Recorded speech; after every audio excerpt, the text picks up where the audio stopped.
Dans l'épître de Jacques, au chapitre 3 et du verset 1 à 2, l'apôtre dira, mes frères, qu'il n'y ait pas parmi vous un grand nombre de personnes qui se mettent à enseigner, car vous savez que nous serons jugés plus sévèrement. Nous bronchons tous de plusieurs manières. Si quelqu'un ne bronche point en parole, c'est un homme parfait, capable de tenir tout son corps en bride. Un autre test ici que nous présente l'apôtre Jacques, et pas des moindres. Ce test, c'est le test de la langue. Le test de la langue, c'est un sujet qui préoccupe beaucoup l'apôtre, puisqu'il le mentionnera dans ses 5 chapitres. Chapitre 1, verset 19, plus 26, chapitre 2, verset 12, chapitre 3, verset 1 à 12, chapitre 4, verset 11, et chapitre 5 au verset 12. Jacques utilise le sujet de la langue comme un autre test, et Jacques utilise le sujet de la langue comme une autre épreuve de la foi et de la foi vivante. Parce que pour lui, l'authenticité de la foi, parce que pour Jacques, la véracité de la foi est inévitablement attestée par le langage. Et pour Jacques, là où il y a une foi vivante, il doit y avoir une transformation vivante, une transformation du langage. Ainsi, une nature transformée produit une conduite transformée et aussi un langage transformé. Un langage correspondant à une vie sauvée. Un langage correspondant à une vie sanctifiée. Le langage ici, premièrement, dans notre lecture, est en rapport avec la prédication et l'enseignement. Et au verset 1, l'apôtre dira, mes frères, qu'il n'y ait pas parmi vous un grand nombre de personnes qui se mettent à enseigner, car vous savez que nous serons jugés plus sévèrement. Le sujet ici de l'apôtre commence par une mise en garde contre ceux qui ont hâte de devenir enseignants de la parole de Dieu. Loin de vouloir nuire à tout vrai ministre, et loin de vouloir nuire à tout vrai ministère de la parole, Jacques en appelle à tout son sérieux. Et il dira dans le chapitre 1 au verset 26, « Si quelqu'un croit être religieux sans tenir sa langue en bride, mais en trompant son cœur, la religion de cet homme est vaine. » C'est-à-dire que le service religieux de cet homme est sans valeur. Parler au nom de Dieu implique de grandes conséquences, et particulièrement pour les enseignants hérétiques.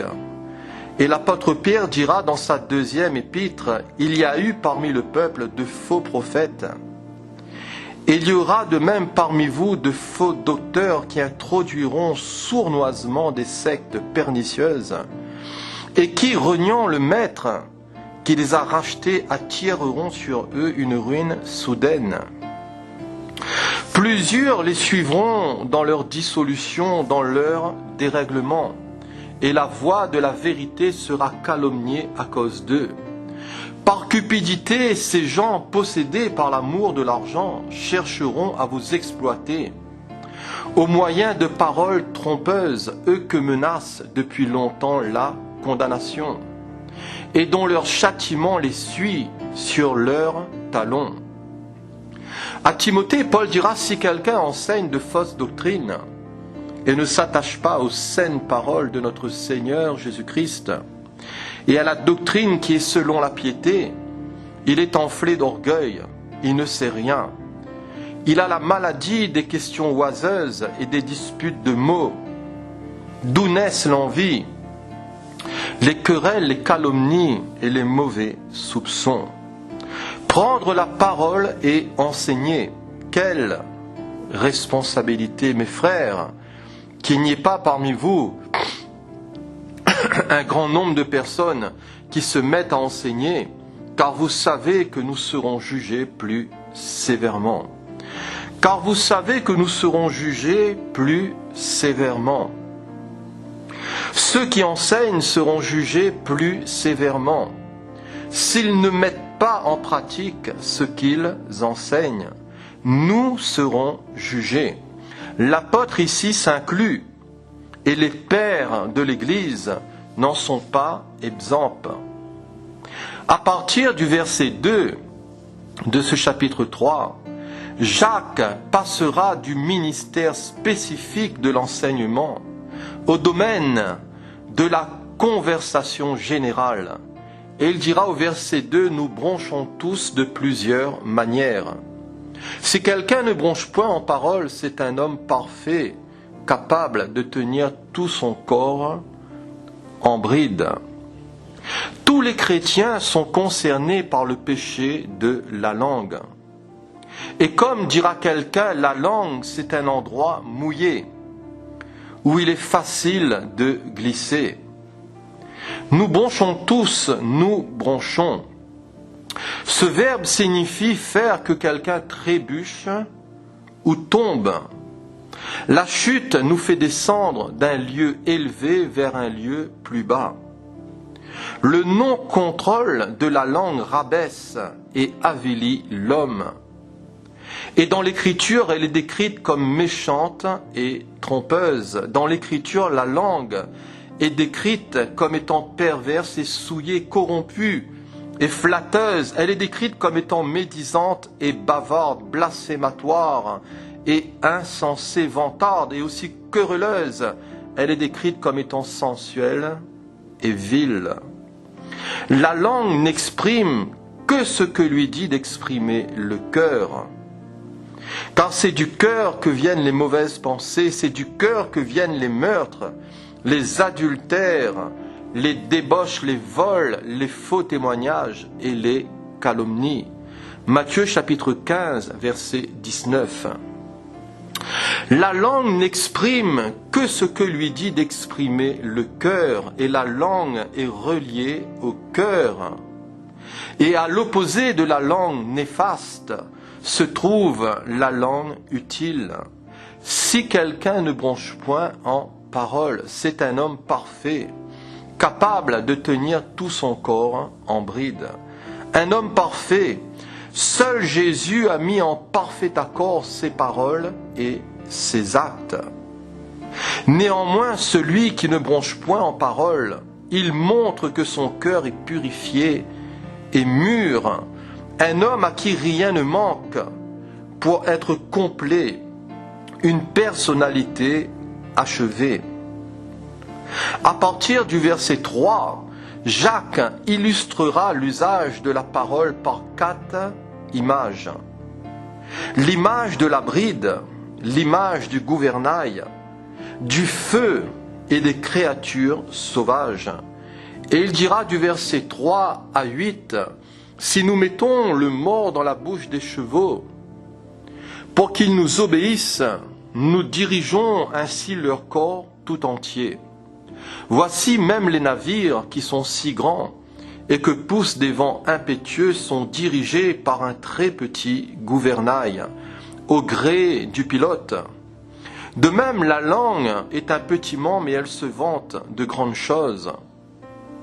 Voyez comme un petit feu peut embraser une grande forêt. La langue aussi est un feu, c'est le monde de l'iniquité.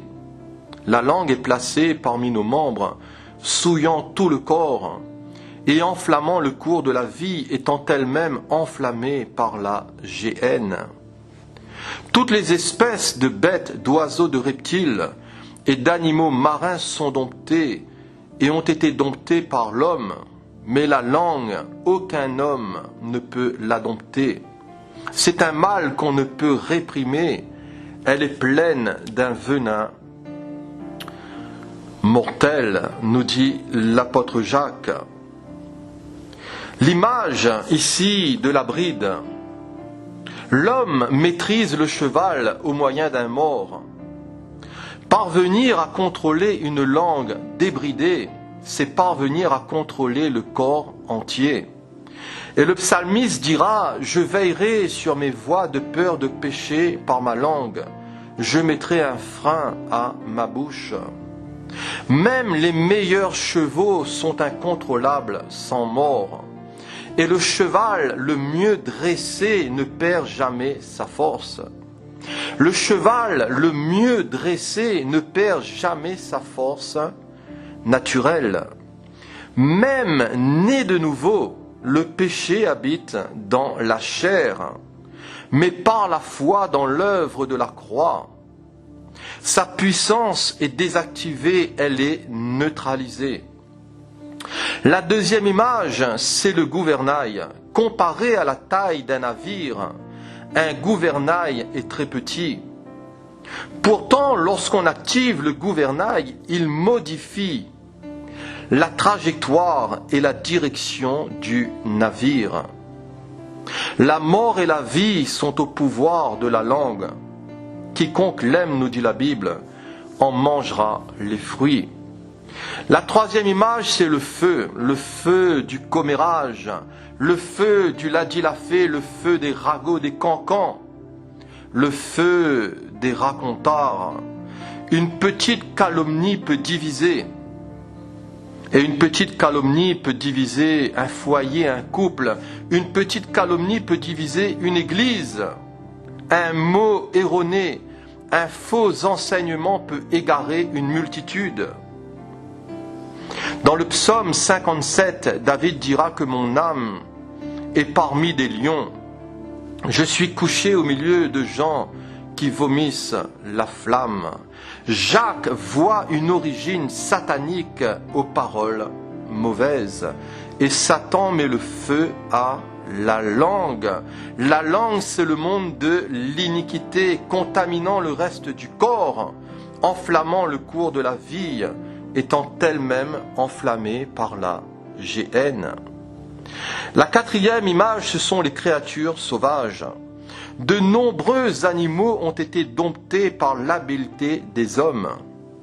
Et même après la chute, Noé a réussi à faire monter dans l'arche par paire toutes les espèces d'animaux sans incident grave. À l'opposé des créatures sauvages, la langue, aucun homme ne peut la dompter. C'est un mal qu'on ne peut réprimer. Aucun homme ne peut la dompter. Ce verbe dompter en grec signifie damazo, qui signifie apprivoiser, dompter, brider, contenir et restreindre. Dans Marc chapitre 5, il nous est parlé de ce Gadarénien, de cet homme possédé par une légion de démons, et personne, nous dit la Bible, personne n'avait la force de le dompter. Seul Jésus a pu le faire. Seul Jésus a pu libérer ce malheureux. Seul Jésus a pu le libérer de toutes les puissances des ténèbres, de sorte que cet homme a été retrouvé assis. Il a été retrouvé vêtu et dans son bon sens. Seul Jésus, par le Saint-Esprit, peut sanctifier notre langage. Seul Jésus, par le Saint-Esprit, peut qualifier nos langues pour la pratique de ce qui est bien. Le jour de la Pentecôte, ceux qui formèrent l'Église se mirent à louer Dieu. Ils se mirent à parler en d'autres langues et à dire les merveilles de Dieu. Demandons à Dieu de nous remplir de son Saint-Esprit. Demandons à Dieu de toucher nos lèvres, de purifier nos lèvres. Demandons à Dieu de toucher nos bouches, de toucher nos langues, et proclamons la splendeur de Dieu. Et disons avec Marie dans son cantique, mon âme exalte le Seigneur, et mon esprit se réjouit en Dieu mon Sauveur. Le Tout-Puissant a fait pour moi de grandes choses, son nom est saint. Alléluia. Gloire à Dieu. Pour terminer, pour conclure, l'apôtre Jacques dira au verset 10, « Il ne faut pas, mes frères, que de la même bouche sorte la bénédiction et la malédiction. Prenez, dira-t-il, l'exemple de la source. Fait-elle jaillir par la même ouverture l'eau douce et l'eau amère? Prenez l'exemple du figuier. Un figuier, mes frères, peut-il produire des olives ou une vigne de figues? Le danger ici du double langage. Dans la nature, une source ne laisse jaillir qu'une sorte d'eau. De même, un arbre ne porte qu'une sorte de fruits. Les scribes et les pharisiens prétendaient bénir Dieu, eux qui ont réclamé la crucifixion de son Fils. Le double langage. Pierre a confessé que Jésus était le Christ, le Fils du Dieu vivant, et plus tard il se mit à faire des imprécations et à jurer en disant « Je ne connais pas cet homme ». Que le Seigneur nous aide, que le Seigneur nous accorde sa grâce, frères et sœurs, nous en avons bien besoin, surtout en matière de langage, surtout dans la pratique des mots. Édifions-nous dans la Bible, édifions-nous dans la communion avec le Père, avec le Fils, avec le Saint-Esprit. Soyons au contact des promesses de Dieu, imprégnons-nous de sa parole, saturons-nous de sa parole et recherchons sa grâce, recherchons ce qui est constructif et respectueux.